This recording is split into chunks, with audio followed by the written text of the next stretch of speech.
మహిళా కమిషన్ నుంచి తనకు నోటీస్ వచ్చిందని కేటీఆర్ అన్నారు. మహిళా కమిషన్ ముందుకు తప్పకుండా వెళ్తానన్నారు. ఈ ప్రభుత్వం ఏర్పాటైన తర్వాత మహిళలపై జరిగిన దాడి వివరాలు కూడా అందిస్తానన్నారు కేటీఆర్. ఈ నెల 24వ తేదీన ఉదయం 11 గంటలకు వెళతానని చిట్ చాట్లో చెప్పారు కేటీఆర్. అలాగే రుణమాఫీ, హరీష్ రావు ఆఫీస్పై దాడి విషయాలను కూడా ప్రస్తావించారు ఆయన. ప్రభుత్వం చెప్పిన విధంగా అందరికీ రుణమాఫీ జరగలేదన్నారు. రుణమాఫీ అంశంపై క్షేత్రస్థాయిలో వివరాలు సేకరిస్తామన్నారు. ఆ వివరాలను కలెక్టర్లు, సీఎస్కు డేటా ఇస్తామని చెప్పారు. రుణమాఫీ విషయంలో ప్రభుత్వంపై వ్యతిరేకత రాకుండా ప్రజల దృష్టి మళ్లించేందుకే హరీష్ రావు ఆఫీస్పై దాడి చేశారన్నారు.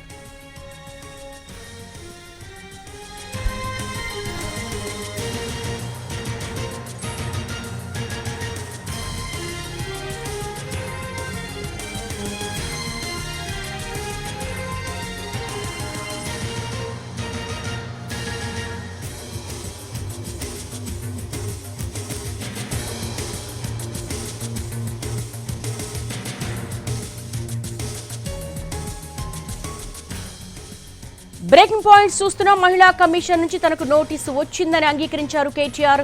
మహిళా కమిషన్ ముందుకు తప్పకుండా వెళ్తానని క్లారిటీ ఇచ్చారు. ఈ ప్రభుత్వం ఏర్పాటైన తర్వాత మహిళలపై జరిగిన దాడి వివరాలు కూడా అందిస్తానన్నారు కేటీఆర్. ఈ నెల 24వ తేదీ ఉదయం 11 గంటలకు వెళ్తానని చిట్చాట్లో చెప్పారు.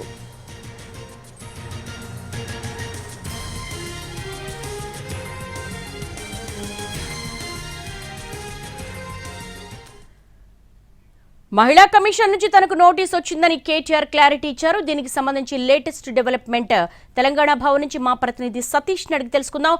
సతీష్, కేటీఆర్ చిట్చాట్లో ఇంకా ఎలాంటి విషయాలు మాట్లాడారు?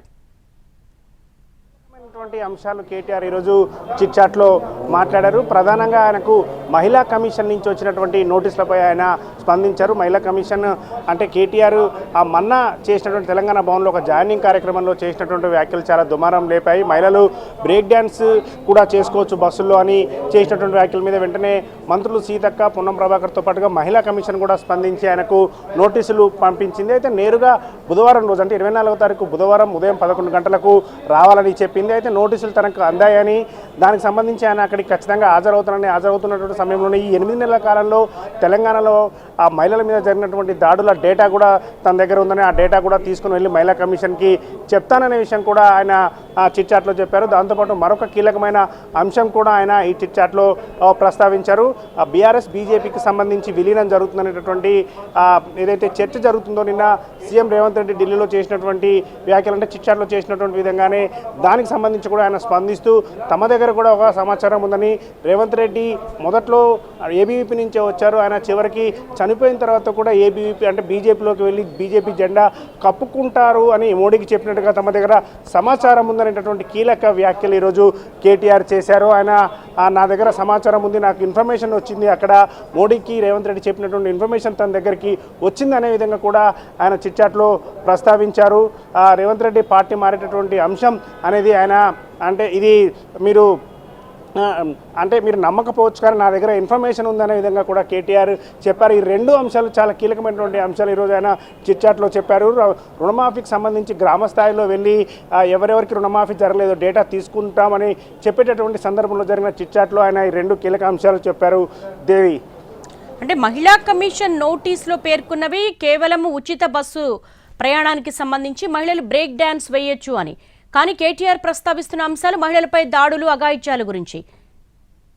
అదే దేవి, మీరు చెప్పినటువంటి విధంగానే మహిళా కమిషన్ ఆ 8 నెలల కాలంలో ఏ అంశం కూడా కనిపించలేదా, నా ఒక్క అంశమే నేను ఏదో మాట చెప్తున్నటువంటి సమయంలో ఆ మాట చెప్పాను, కానీ దానికి క్షమాపణ కూడా చెప్పాను, క్షమాపణ చెప్తూ ట్వీట్ చేయడమే కాదు బహిరంగ క్షమాపణ చెప్పడానికి కూడా తాను సిద్ధంగా ఉన్నాను, మహిళలకు క్షమాపణ చెప్తున్నాను, నిన్న మీడియా సమావేశంలో కూడా క్షమాపణ చెప్పాను, కానీ నేను క్షమాపణ చెప్పిన తర్వాత కూడా మహిళా కమిషన్ మళ్ళీ స్పందించింది, తనని నేరుగా విచారణకు హాజరు కావాలి అని చెప్పడం, కావాలనే తనని ఈ విధంగా కమిషన్ ముందుకి హాజరు కావాలని మహిళా కమిషన్ పిలుస్తుందని చెప్తున్నారు. నా ఒక్క అంశమే కాకుండా ఇంకా చాలా అంశాలు కూడా తెలంగాణలో ఉన్నాయి. మహిళల అంశాలకు సంబంధించి నేరుగా ఎన్నో అరాచకాలు జరుగుతున్నాయని కూడా కేటీఆర్ చెప్తున్నారు. ఇవన్నీ చూపించడానికి మీకు మహిళా కమిషన్కి కనపడట్లేదా, నా ఒక్క అంశమే ఎందుకు కనిపిస్తుంది, ఒక చాలా చిన్న అంశం ఇది, ఈ అంశానికి సంబంధించి కూడా తాను క్షమించమని కూడా కోరాను, అయినప్పటికీ కూడా నన్ను ఎందుకు పిలుస్తున్నారు అనే విధంగా కూడా మహిళా కమిషన్ ఆయన ప్రశ్నించారు. పిలుస్తూనే మహిళా కమిషన్ పిలిచినటువంటి విధంగానే తాను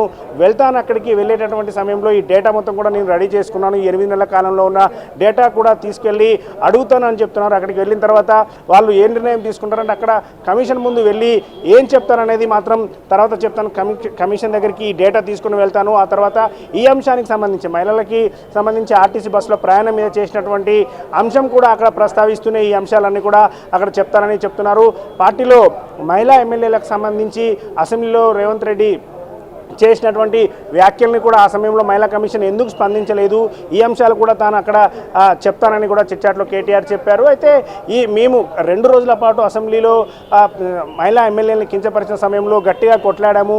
కానీ ఆ సమయంలో మహిళా కమిషన్ అసలు ఎటు వెళ్ళింది, ఎందుకు స్పందించలేదు, ఈ సమయంలో ఎందుకు స్పందించాల్సిన అవసరం వచ్చిందనే విధంగా కూడా ఆయన చెప్పారు. దీంతోపాటు అంటే డేటా అంటే చాలా మంత్రులు కూడా కొన్ని సమయాల్లో కొన్ని పొరపాట్లుగా మాట్లాడారు మహిళలకు సంబంధించి. కానీ అవన్నీ ఏమీ పట్టించుకోకుండా తను అన్నటువంటి మాటలు అంటే కేటీఆర్ నేను అన్నటువంటి మాటలను ఎందుకు పట్టించుకుంటారనే విధంగా కూడా ఆయన ప్రశ్నించారు. దీంతోపాటు కమిషన్ ముందుకు వెళ్తాననే విధంగా మొదట ఈమెయిల్ ద్వారా ఆయనకి వచ్చింది, ఇన్ఫర్మేషన్ వచ్చిందని చెప్పారు. అప్పటికే భవన్ తెలంగాణ భవన్కి సంబంధించినటువంటి సిబ్బంది కూడా ఒక నోటీసును తీసుకొచ్చి చూపించారు. భవన్కి నోటీస్ కూడా నేరుగా అందింది అని చెప్పిన తర్వాత ఆయన కూడా ఓకే నాకు నేరుగా అందింది అనేటటువంటి విషయం ఇప్పుడే తెలిసింది అని చెప్పి ఆ నోటీస్ కాపీని కూడా మీడియా వాళ్ళకి ఇవ్వడం జరిగింది.